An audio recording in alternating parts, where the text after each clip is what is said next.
Good morning, everyone. Welcome to this Arizona Capital Times morning scoop, Unlocking Potential by Turning Arizona's Priorities into Economic Gains.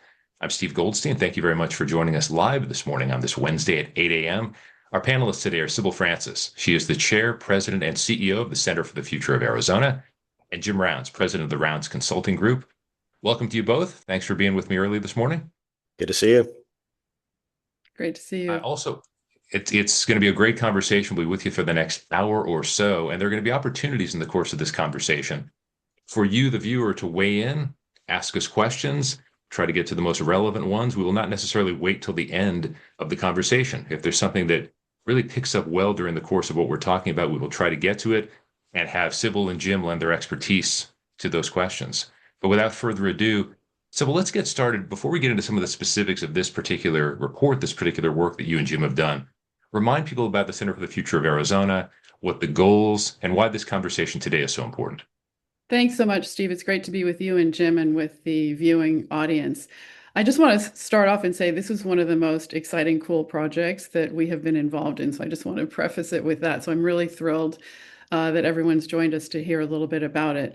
But about Center for the Future of Arizona, we're a statewide nonprofit 501c3 organization. And for those of you who know us, you know that we are really very much focused on what matters most to Arizonans. We really center the voices of Arizonans in our work. It inspires us, and it's what we like to share with policymakers, leaders across the state. The way we do that is through very in-depth public opinion survey research. We've been doing that for nearly 2 decades. And what we found through that work is huge areas of agreement among Arizonans. We call that our shared public values that all really add up to something we call the Arizona we want. It's really captures those areas of agreement that Arizonans have. So that really is what we're focused on. And so we found that despite a lot of political polarization, that the people of Arizona agree on much more than we disagree. So this is a very profound reality and truth. And so we explore that in many different ways. And this project is a great example of that. Because what the question that we asked in this project was, if we were able to achieve the priorities of Arizonans, those outcomes that they want, what would that look like for households in Arizona from their financial perspective and for the state's economy? And that's really the fundamental question that this report seeks to answer. Well, let me ask you my first formal question, then coming right out of that. Um, it almost feels like in everything we think about, whether it's the affordability question or just generally how we're doing financially and economically in a greater sense, why did this feel like such an obvious segue to you in terms of it's because to me it seems like a perfect fit based on all the work you mentioned that CFA has done. Why did this seem like the most logical step?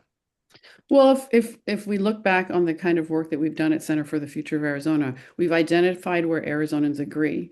We also have a way of reporting on how we are doing in those areas. We call that the Arizona Progress Meters. And so a very next important next logical step would be, well, if this is what Arizonans want, then what would the world look like if we actually achieved it? You know, too often we consider the costs of addressing issues, but we don't necessarily think about what would the impact be? What would the return on investment be? And that's what was the perfect fit with Jim Rounds and his consulting group. You know, what is the return on that investment? So we're really trying to move from short-term thinking to longer-term thinking in this work. Jim, did this seem like a natural fit for you? Obviously, people who are watching us have seen you, have read your work, and know how impressive it is, and how broad ranging it is too. Did you think that this would make sense for you in initial? I went a little bit later. I wanted to get into how the two of you decided to meet on this, but when you ultimately decided to partner together, ROI obviously a key term in the business you were in. How did that fit when it comes to the work CFA does? People may not have made the logical jump from, oh, well, here's this data-driven nonpartisan group. Let's measure the ROI on things. Well, it was a good fit, and it even goes back to when we were talking years ago, following the Great Recession, and we did some work for the House of Representatives that said we can do better. Uh, Public policy actually matters, and a whole bunch of new public policy measures were implemented. We changed tax rates, created new economic development programs, and it produced very positive results. We've had increases on our per capita personal income ever since then, where before that, we had 3 decades of declines. So it matters a lot. And then after COVID, just before COVID and then after COVID, I guess during COVID as well, we started looking at return on investment because a lot of lawmakers, especially when revenues got tight, said government needs to run more like a business. And I said, okay, well, a business would invest in things that'll yield more money than it's going to cost to, invest. And so we started converting projects. We did some stuff for the universities where we took a look at their budgets and we said, okay, the extra 10 million that they're requesting is likely to yield $30 million within 6 years. That would make it a better, ROI than our latest economic development project that was just implemented. We would put it in the context of the ROI because essentially that allows either taxpayers to have lower taxes, it allows taxpayers to receive better services, or a combination of the two. And we've been using that approach on a lot of public policy items, but this one was very interesting because I really liked how we got to hear, and I've always read Sybil's materials, but I like to look at what the public wanted because there's that perception that the public doesn't know what they're talking about. And I was in that camp as well. I used to hate voter initiatives because I thought, whoever has the cutest sign out there on the road and maybe a couple of clever commercials will get their message through. But in general, the stuff that we were looking at, the areas where the public felt very strongly about had very strong return on investments for the taxpayer. So the public in general really isn't Democrat or Republican. They think in an economic way. Sybil, let's go into some of the specifically, and hopefully we'll get to all of them during the course of this conversation. The five specific, I'm going to say categories, priorities that you wanted Jim to look at, and the two of you decided that these were going to be the five categories. Can you remind people of what those are, and even give us a little background as to why you decided that these were the top five to look at? Yeah, so let me just give a little bit of background on those topics and how we came to them. So to dig in just a little bit, we every 2 years we conduct a survey of likely voters. This is a fairly new project. We call it the Arizona Voters Agenda. And it was really inspired by our previous work with Gallup. That was really a very, very large scale statewide public opinion survey research. But we only do that every 10 years because it's so big. So we really decided let's take a look at what Arizona voters are thinking about every 2 years, and let's bring that to candidates running for office, elected leaders as well, so that we can share with them what is on the minds of likely voters. Because we hear a lot during campaigns and during a legislative session about what Arizonans think or want, but we wanted to actually bring some data to the table from what we learned through our survey. So the Arizona Voters Agenda is really those items on which we have true consensus. That means, and the way we define that is 50% agreement among Republicans, 50% agreement among Democrats, and 50% agreement among independent, non-affiliated voters on those topics across all age groups. So it's really true consensus. It's not huge support from one political party and low support that averages out to 50. It's really 50% across the board. So we had a set of those issues that we had identified, and that's the group from which we selected to do this ROI analysis of. And so the ones that really came to the top, and this is our first time doing this type of analysis, and we hope to continue. So we did select 5 of ones that we thought were especially important that we'd been hearing a lot about in public opinion. In public discussions. So we focused on childcare, affordability, housing affordability, post-secondary attainment, dual enrollment, and infrastructure. So we basically took the findings of saying that these are areas where we see large consensus among Arizonans, and we can get into some of the details when we get into each topic. And let's see what it would look like if we actually achieved the outcomes that Arizona voters say they want in these areas. Can you take us behind the curtain a little bit? Did the two of you, or did a team involving the two of you, break down which 5 would make sense? Because those are all obviously important, incredibly important topics. But was there a decision made? Was it difficult to come to those 5? I would say it was not difficult to come to those five. To some extent, there's an art to it and a science. The science was where do Arizonans agree? And then the reality is there's a certain amount of, resources we might have to conduct these analyses. But carving out five topics for the first time doing this was actually a really big deal. So they really were topics that we hear a lot discussed a lot in public discussions, and we felt they were important, and also Arizona voters think they're important. Could you weigh in on that? Because I think when people see housing affordability and transportation, that those both feel universal, and yet obviously people care greatly about their families and the education of their children. Why did the five make sense to you? Well, it matched a lot of the discussions that we've been having and others have been having related to how can we continue to build the economy. And, transportation makes sense. Housing affordability is something that's been discussed a lot, but like childcare. Well, why would childcare be on that list that's fairly high up? We were doing a report for one community on short-term rentals. One of our number one recommendations had to do with we need better provision of childcare. We were doing some analyses on some K-12 innovation packages and the use of empty facilities. One of the number one recommendations was let's figure out a way to allow childcare services in some of the empty facilities.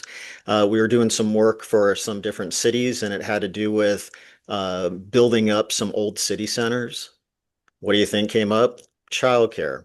So this issue comes up quite a bit, and it makes sense because if a person has a difficult time getting, childcare services, then they may not be working, they're not paying taxes, they might be the recipient of payments.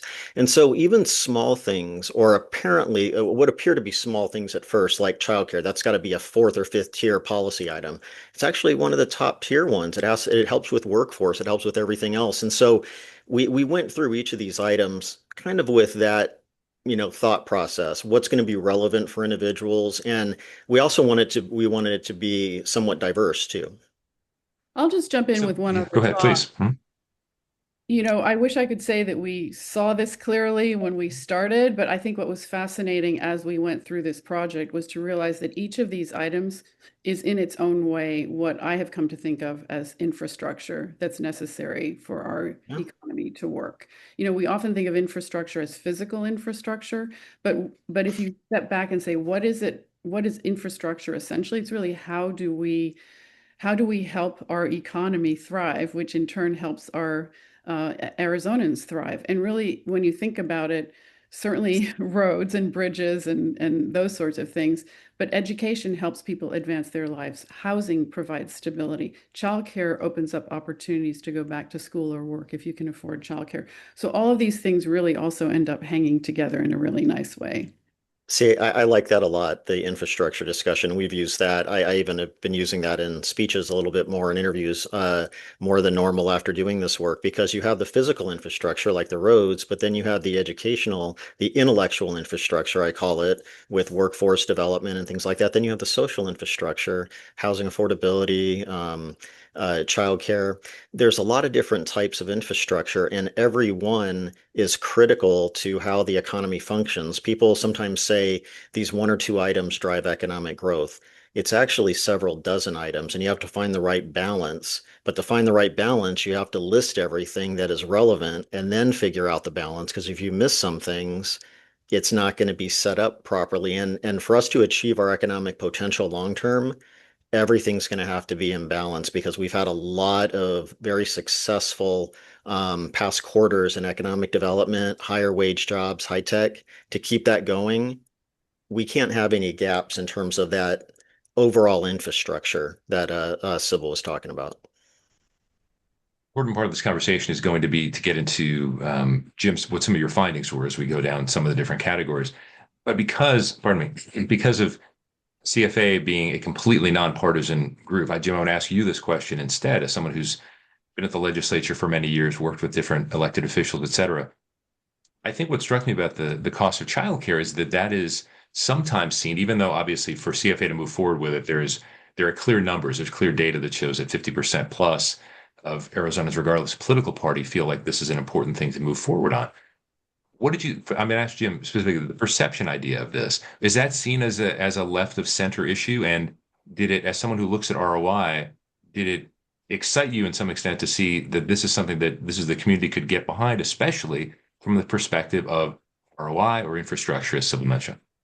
Well, and this is what we're trying to get past. That's a great question because in the past, childcare would be seen as a left issue. I mean, years ago, discussions about housing affordability would have been when housing was more affordable and we didn't have to really worry about that.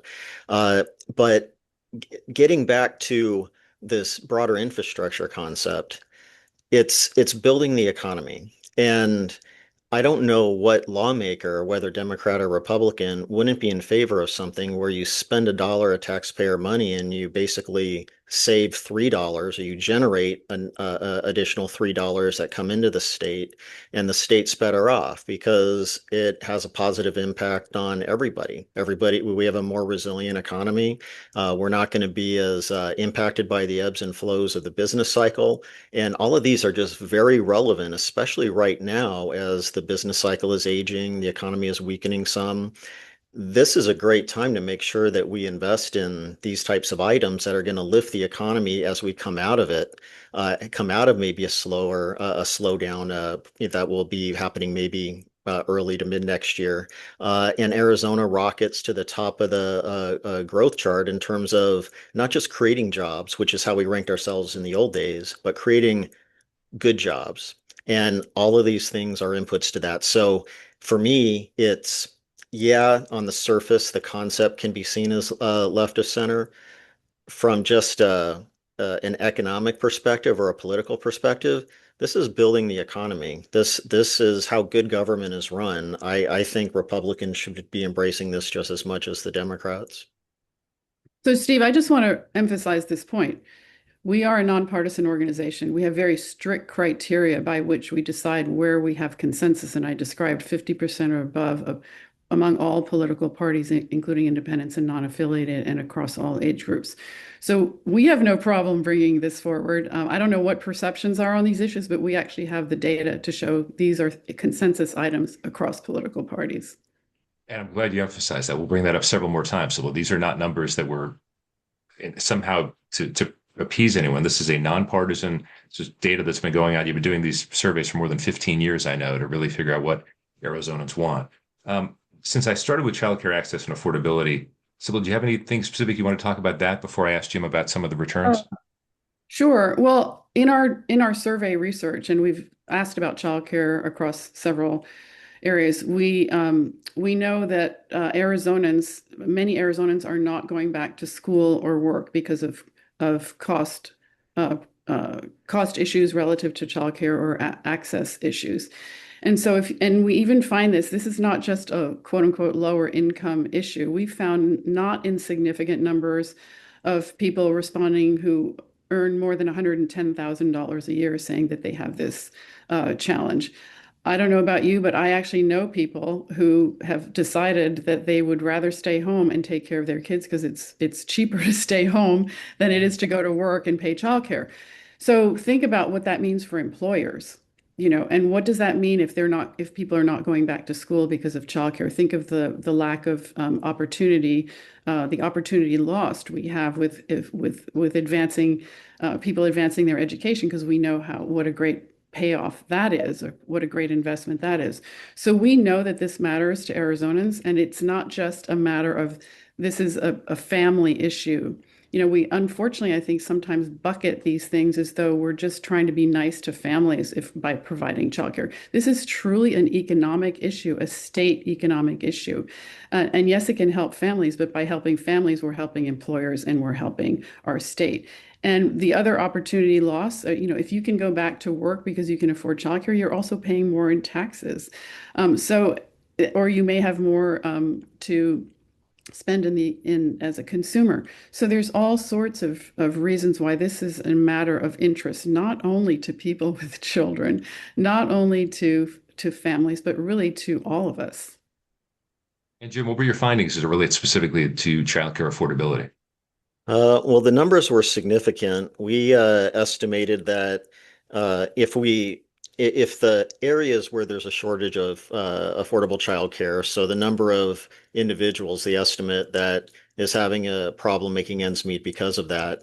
If we didn't have that problem with affordability, a family would have about $9,300 more per year in terms of household income, and we'd have about a $12 billion overall impact on the state's economy. And that's a lot of money, but the state's economy is $400 to $500 billion.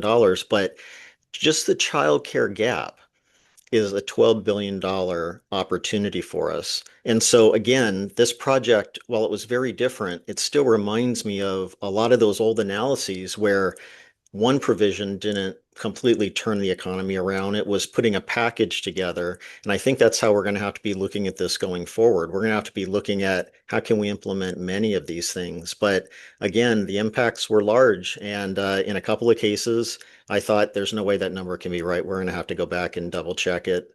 And it was confirmed. And it's like, okay, we're going to triple check it. And it was confirmed. And so it's nice to see something have a large impact, and it surprises you, and it's impressive. Usually impacts come in a little bit lower than what you're hoping, but we always provide honest numbers and answers in our reports. And so if it was lower, it would have been drafted with a lower number. But $12 billion, that's a big deal.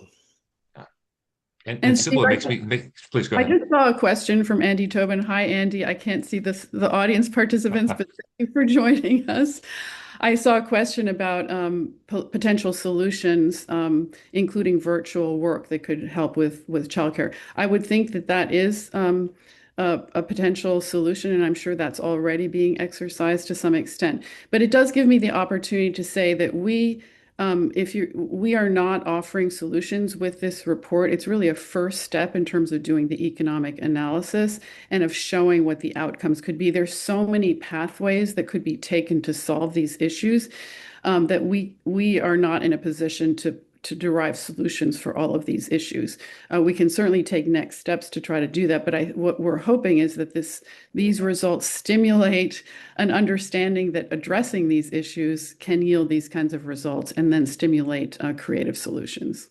And you brought up Andy, and Andy is actually who I worked with after the Great Recession on the jobs recovery package. And the fact that so I call Andy the godfather of rural economic development. Everybody knows him and loves him. But the fact that he's already thinking about the next step, the question came up. That was the intent of doing this kind of work. It's to generate additional thoughts. And then how can we achieve that $12 billion gain in an efficient way, or more importantly, in an innovative way, especially when you're dealing with constraints in rural Arizona that are different than urban. And so that's really the next phase. It's handing it off to those that want to implement things. And I'm quite frankly hoping that I'll have a chance to help implement some improvement in some of these topics going forward as well. The numbers work. We just have to make sure that people get the message.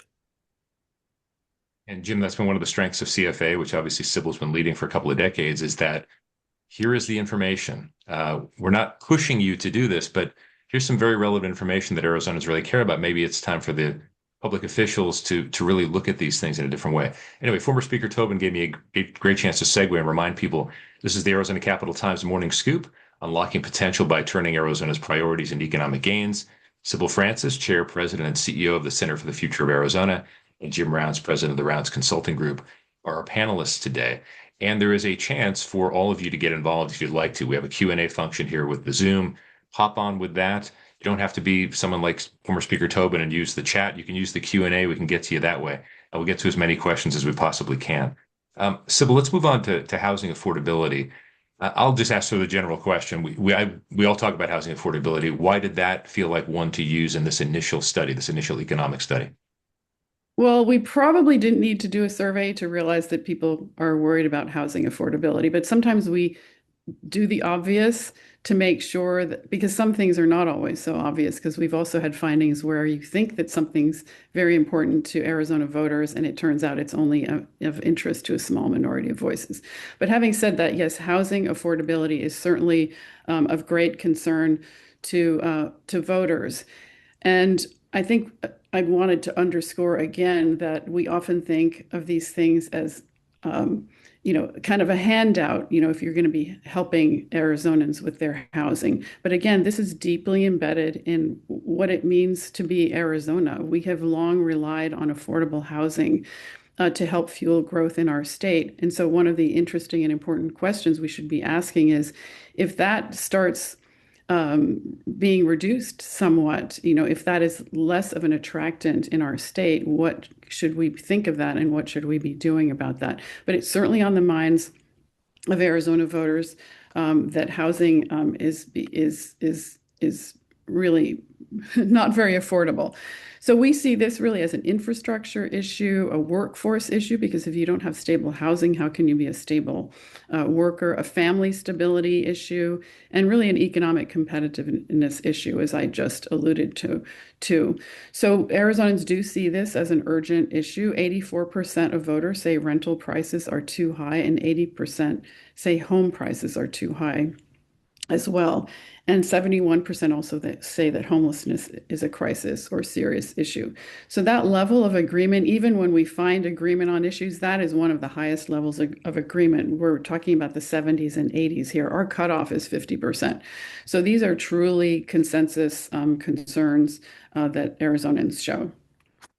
Jim, what does your numbers show on housing affordability? Because I think, I've lived here for decades. There was a time when we were extremely affordable, and now some people just think of us as being affordable compared to California, not necessarily overall affordability. What did you find with the numbers? Well, we came up with if things were back into balance, we'd have about $13 billion in terms of positive economic impact and about 125,000 new jobs across the state. So significant numbers again, but I think that these might be a little bit low because it really depends on how Arizona works on these matters versus other states, because housing affordability has impacted everybody, just some states more than others. So if we're responsive in this area and we try to address some of the core problems. And there's actually a number of different reasons why housing isn't affordable anymore. Some things we can control, but a lot of things that we can't as well. But if we can modify what we can control, then we can achieve some of these economic gains. And again, we start to stack these things up. And housing affordability, I think, has been seen less compared to childcare. It's been seen as less of a center left or center right topic. I think it's now an economic development issue. Like I mentioned earlier, it's not just a general, second tier issue, like I mentioned early on. So if we can provide some of these numbers, I feel like on these topics, what came to mind was I feel like we're setting a ball on a tee and waiting for someone to come up with a golf club and smack it in the right direction. So we're teeing this up for others to build on this, and we're pointing at where the flag is, and then we're hoping that eventually they'll get there. And it's probably going to be like my current golf game, which will be on a par five. It's like 8 shots. So it may take a number of different swings to get there, but I think that at least this is a bit of a roadmap, and it not just a roadmap for getting stuff done, but a roadmap for having people change their way of thinking and focus on what builds an economy. And so many things build an economy. Like I mentioned, we have to make sure we capture all of them because there's stuff that we can do. And I know that I can't think of anybody out there that would say, no, we're happy with government. It's fully efficient right now. There's always ways of improving how the public sector operates and how it has an impact on the private sector. So this is something that we're always going to have to keep working on. And just Jim, to jump in, yeah, sure, Sibylle. I was going to follow up with you. Yes, go ahead. and as a reminder, I think one of the objectives of this study, which I like to repeat, is that yes, we're interested in each of the topics, but also how do we move from short-term thinking to longer-term thinking? How do we move from asking what does something cost to address to what are the returns that we could get in the long run, and who is it benefiting? It's not just benefiting individuals, it's benefiting our state's economy, and certainly housing is one of those. And that's such a big challenge, even in terms of how budgeting is done, because if our Macs were getting a little bit old in the office and they were running a little more slowly because we were using new software, yes, I would go spend what I needed to get everybody better equipment so that they can be more productive. The key is, to increase productivity. I would log that down as an expense, but in my head, I would be thinking of it as that $25,000 is probably going to generate $250,000 for me. This is a 10 to 1 ROI. It's better than any investment that I have right now. This is definitely something I need to do. At the Capitol, though, it's just logged in as an expense. And you don't capture the economic gains until later. And so if lawmakers implement some of these positive ROI type measures, it'll just be logged on as the initial cost, and there's no estimate for the economic gains. I'm hoping to change that a little bit in how the budgeting's done because we can still have static budgeting. That's what they call it, static versus dynamic. But lawmakers can make decisions based on estimates of dynamic impacts where they would say, okay, well, I'm okay with having a smaller surplus 3 years out based on what the JLBC and the OSPB consensus forecast comes out to be, because I think we're going to generate an extra $200 million in the process. So this gets back to even issues related to budgeting. Sometimes there are cash flow issues related to it, but everything that I'm talking about sure sounds like things that people that run businesses have to talk about on a day-to-day basis. And so this kind of hits that checkbox of, all right, let's run government like a business, but this is how you do it right. So can I go back to Jim's analogy of golf from a couple of minutes ago, just saying that, you put it on the tee, if it's a par five, even if he gets an eight. I know that obviously the point of this is not to tell any officials, any lawmakers what to do, but can we get into a little bit of the trial and error aspect of it? Because that's what I think of when Jim was talking about the golf. It's like you're not necessarily with whatever we all take up for first time or initial thing, we're not going to be great at it right away. When it comes to advancing what Arizonans want, or in the specific case of the economic impact study, how important is it to, again, without taking sides, how important is it to really just get in the game and get together and figure this out? And this leads me to how you and Jim came together on this project. It's important to hash out ideas, isn't it? And not necessarily agree on everything, but hash them out. Yes, well, first of all, I'm not a golfer, but I think I was following your logic. It could apply to anything, sport, otherwise, yes. Yeah. I wake up every day optimistic despite the craziness in the world right now. And the reason for that is because I get to see every day the results of our public opinion survey research that show that Arizonans agree on much more than we disagree. So, what does that mean in terms of our work? That means we at Center for the Future of Arizona, quote unquote, get up every day trying to advance the ball. It is a long game. I think that's a sports analogy, Yes, right? absolutely, yes. It is a long game, and my husband taught me long ago, throw some spaghetti on the wall and see if you can make it stick. We just have to keep chipping away every day. And so our theory of change really is how do we generate trusted data? That's what we're known for at Center for the Future of Arizona, about what Arizonans want, how we're doing in those areas. And now we have great data about what would happen if we actually accomplish those outcomes. And it is a day in and day out effort to share this information, to put to put data in the hands of decision makers, to help them, help support their work and show what can be accomplished if this change is made. And so, we want to remain a trusted source of information. This is why we remain nonpartisan, but I like to say we are partisan on behalf of Arizonans. So it is just, yes, it's trial and error. It's working it out. We're very interested in the response to this particular study. We anticipate and hope to do more of these kinds of things. What can we learn from the reaction, and how do we put this information in the hands of people who can make a difference? And also really trying to change the narrative. Overall, CFA, we are trying to change the narrative that no, we're not hopelessly divided as Arizonans. We agree on more than we disagree. And so how do we close those gaps between what we know about Arizonans and what we can accomplish if we actually achieve those outcomes, and close those gaps with the political outcomes that we have, which are very polarized. So what explains that gap? Because we certainly do have those gaps. And then how do we help close those gaps? I hope that answered your question. It did. And I saw a Yeah. question on housing Yeah. costs that came up. I'm sorry, Steve.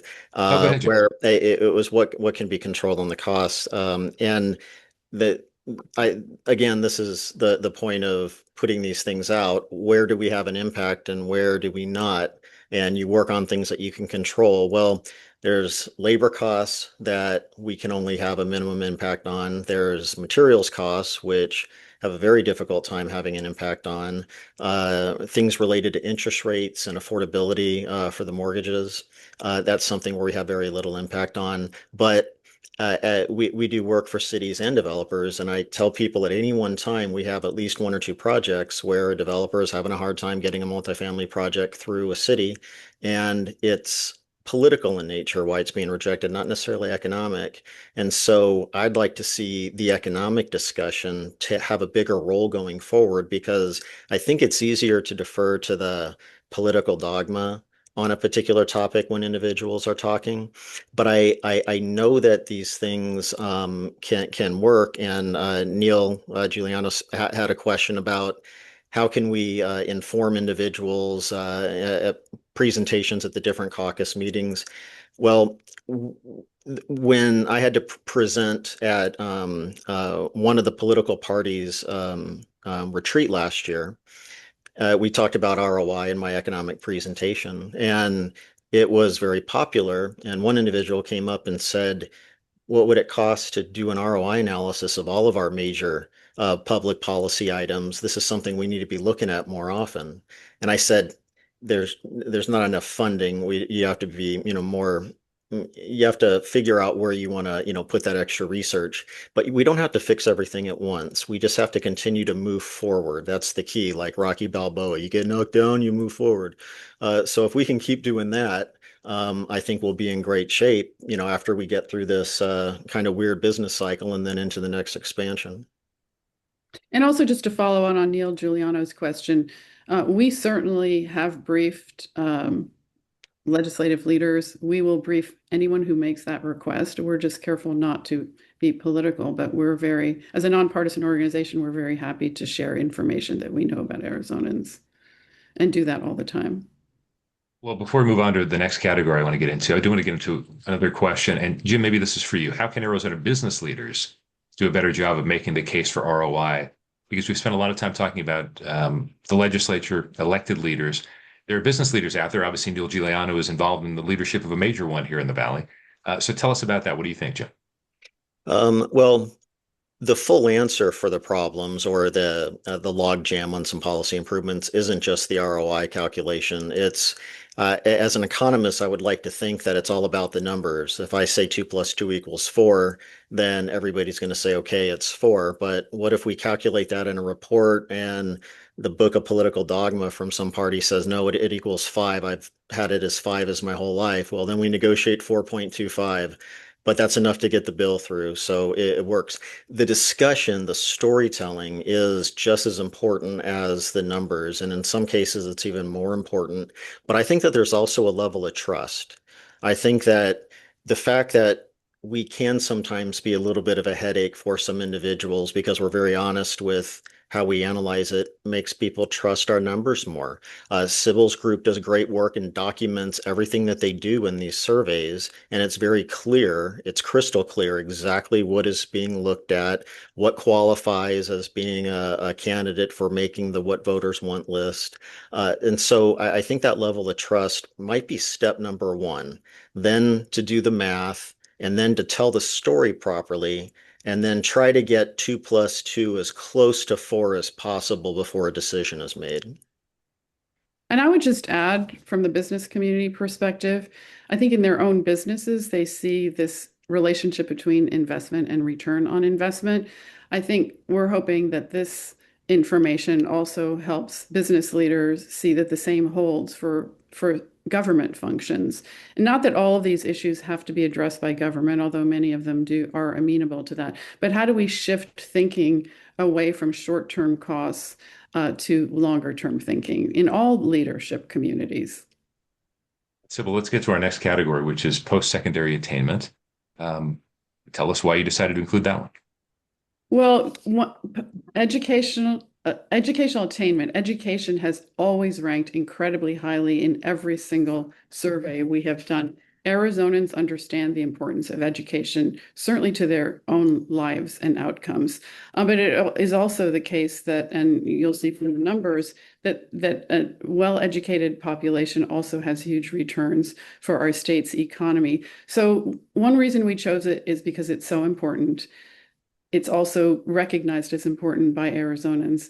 And we often do hear still, questions about educational attainment and how important it is. So we just wanted to make sure that this was included in our inaugural set of ROI studies, if you will. But just to cite some numbers from our survey research, in our latest Arizona Voters Agenda, we found 85% of voters say the state needs to increase the number of students pursuing and completing education or training beyond high school. We're not just saying college, technical training, community college, 2-year degrees, and yes, 4-year degrees. But despite that kind of support, we find that only 48% of recent high school graduates enroll in post-secondary education, and only 30% complete a credential within 6 years. That's from our Arizona Education Progress Meter. So Arizonans understand the importance. And so what we wanted to do with this analysis was to show what could the return be for households, for individuals, and for the state. One more data point is that we did ask about whether or not state investments in universities and community colleges were sufficient or if they should increase. And we did find consensus on the need to increase funding for universities and community colleges. So this is really key to increasing post-secondary enrollment. Jim, and what did you find with the numbers? And I also want to say, I think Sybil's point is just to remind people it's not just about 4-year universities, it's community college, it is trade schools, et cetera. Yeah, we have about $20 billion currently sitting at the table.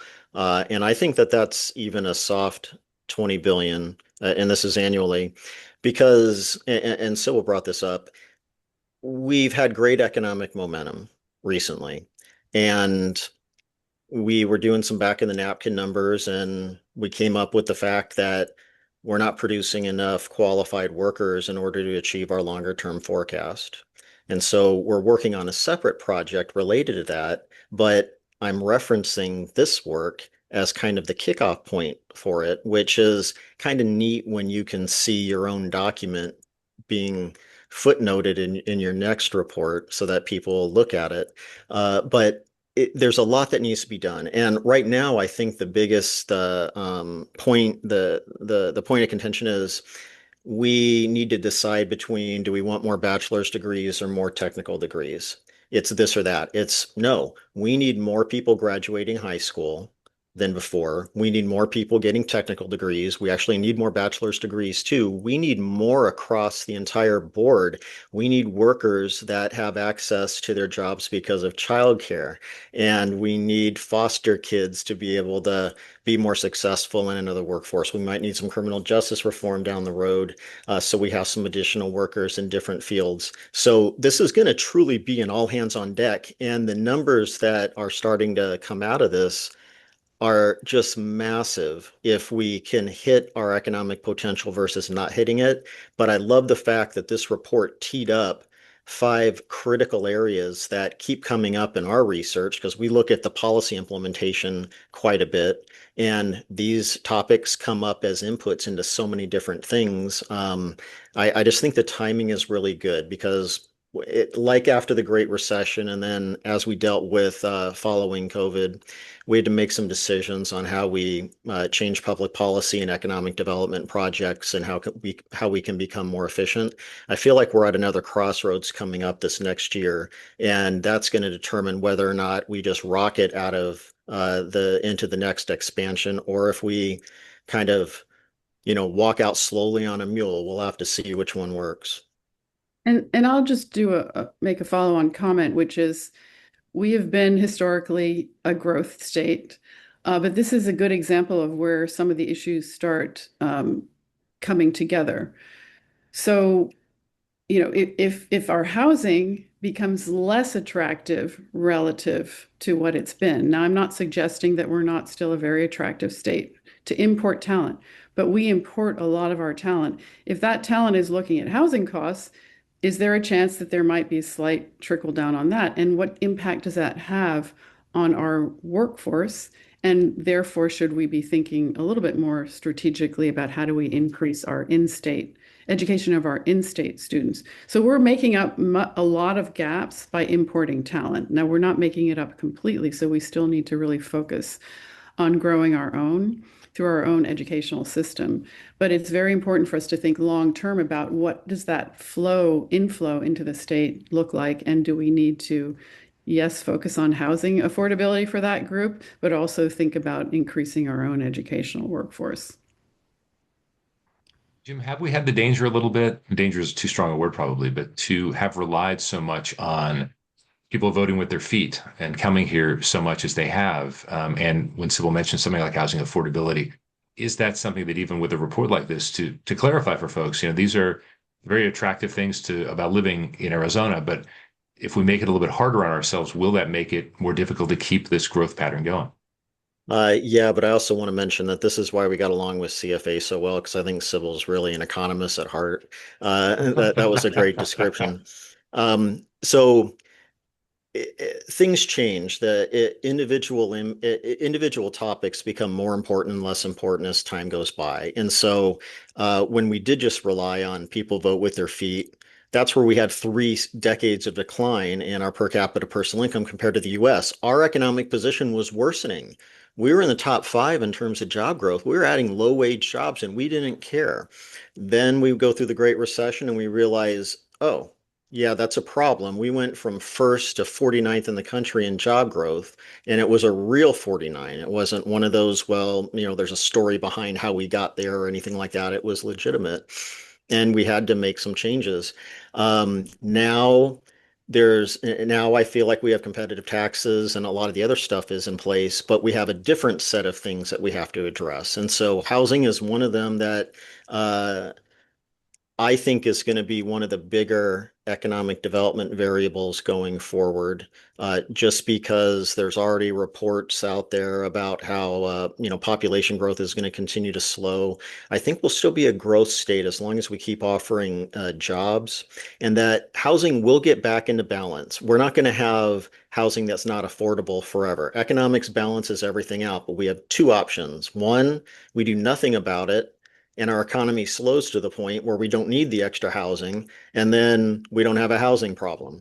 Or we continue to grow and we come up with some public policy measures that maybe some of the discussions start with some of the findings in this particular report, and then they go to the next level. They hit their driver, then they go to that next long iron, and they go to their short iron, and that's where I knock it, in different places. So I'm a bad example personally, but this is how we need to focus on it. We have to be mobile. The economic development things that I list as being key, before it was a very short list. Now it's so long I have to use 2 different PowerPoint slides in my speeches just to barely capture what's on that list of what matters. And that's why we have to talk about these things. That's why we have to have this discussion right now so that people understand this has implications for everybody. I So just before we thought, go to, yes, go ahead. Yes, uh, you answer one of the questions. Yes.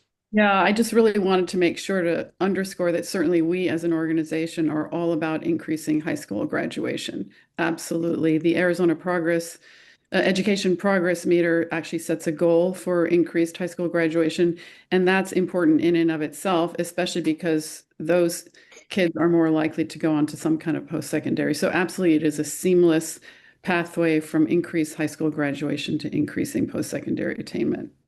And so let me And stay and with you this builds because, yeah, go on ahead. Yeah, this go builds ahead, on Jim. another report that we did before, which was, and we did it on purpose. We wanted to say, what if Arizona just became average in educational attainment? It was kind of an ROI type of a calculation too, but it relates to some of these numbers. And one of the pictures that I used was a little fake bumper sticker that said Arizona, let's be average with a little thumbs up. So I was trying to make a point of what if we just became average? We'd have an extra $500 million in statewide tax collections every year if we just became average. Will it cost less than that to get a $500 million in extra tax collections? Absolutely, if we're strategic about it. Positive ROI. So yeah, Sybil's right. It's all hands on deck. It's across the entire board. We need extra support. And by the way, supply and demand was not the first concept in economics. The first economists were the old crazy philosophers, and the first economic concept was productivity. If you become better at making something, you're going to be better off. Your family's going to be better off.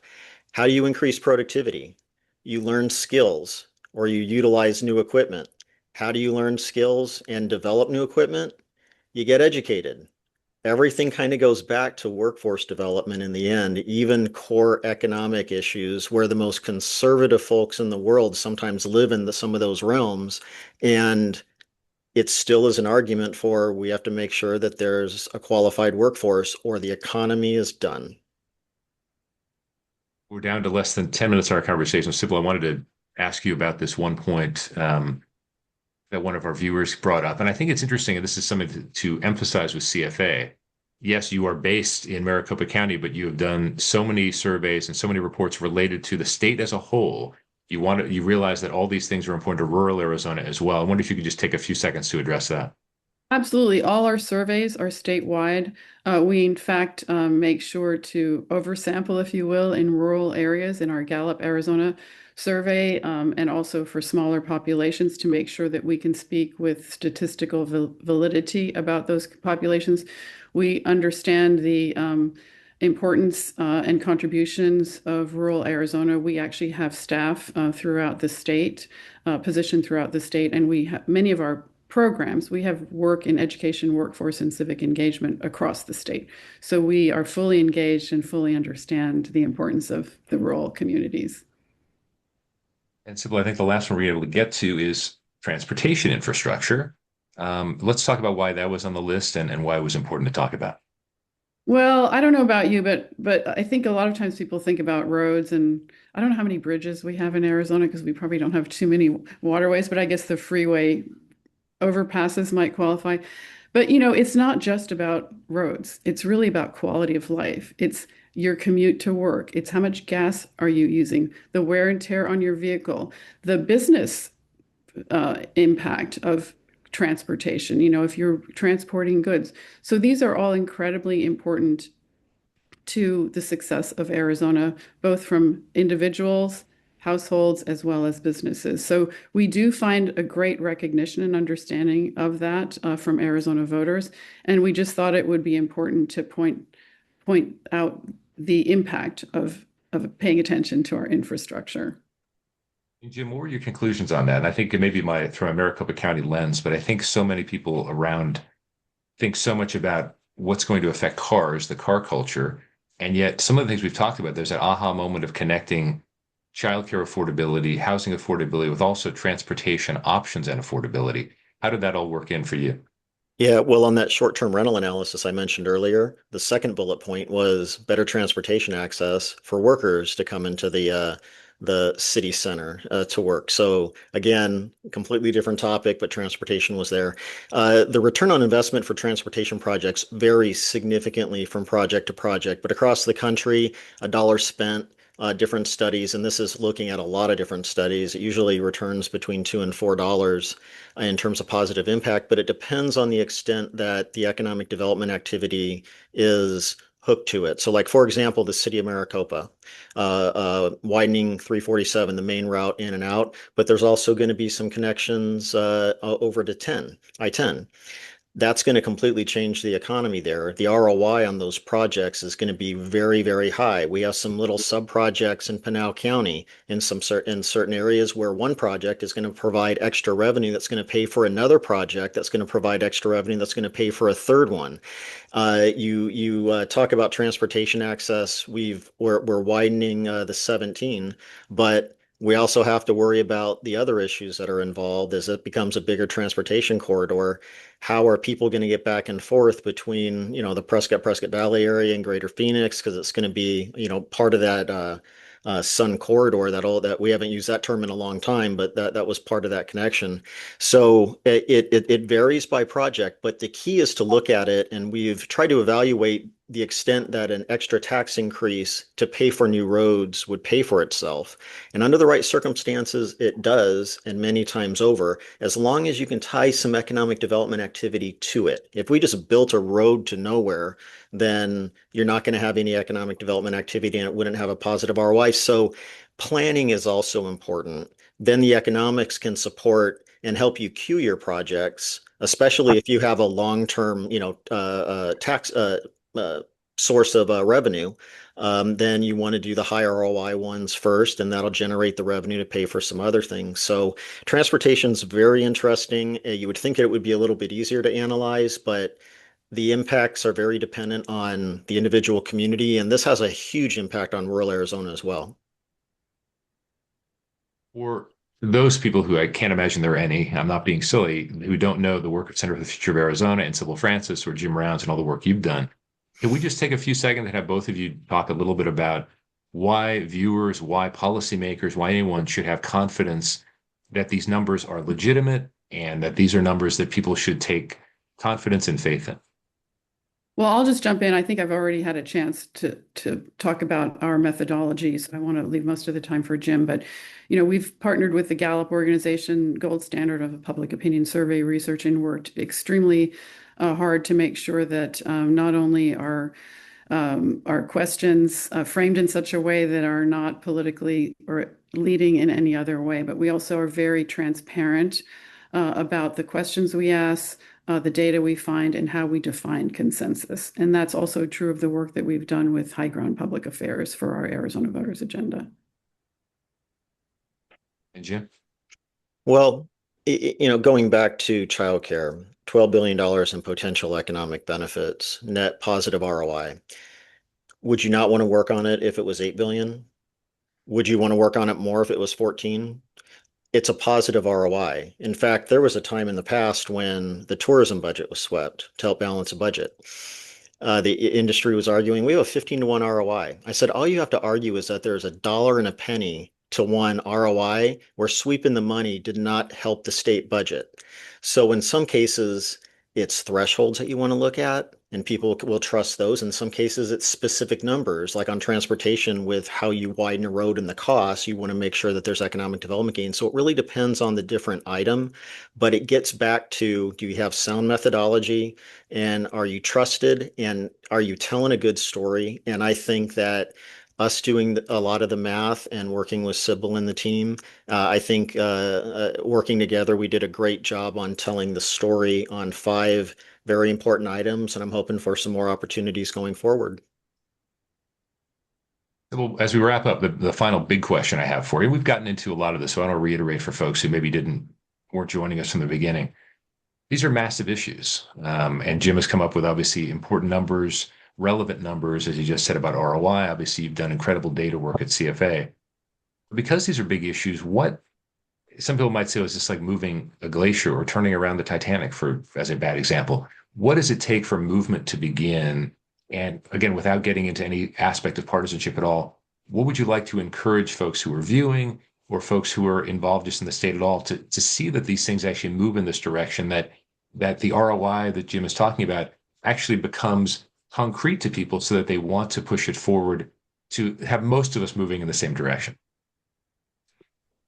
It's really about sharing the findings and spurring action. That's really our theory of change. So it's exciting to see in concrete terms what it means, what it would mean for Arizona households and our economy to benefit from investments in these areas. But it's really about sharing results, showing the value of this kind of analysis, because yes, we picked 5 issues, but there's many more, which we certainly hope to get to. And then we can gain momentum if we can apply this kind of lens to other issues. And so it's really about putting the information in the hands of the people who can make a difference and inspiring them. I think that's, at least as a center, that's what we can hope for, is kind of showing the way, leading the horse to water, if you will, and seeing the benefits of taking action on these issues. Jim, close us out. There are people who can be, because they choose to be skeptical, choose not to be optimistic. And there are examples in both camps where there are reasons to feel that way in both. But you're someone who's been involved at the Capitol for a long time. You're pointing many of these things out that a lot of people would say, that's an aha moment. Of course, an ROI makes sense. But what do you think it takes to actually move this forward? Give us 60 seconds on that, to actually, because you've had success with the numbers, but there have also been, I'm sure, times where you grabbed your hair out and said, why are they not seeing this? Why are we not moving forward? What do you think it will take to actually make progress in some of these areas? I think continuing to provide an accurate message, an honest message, and provide a quantitative element to it.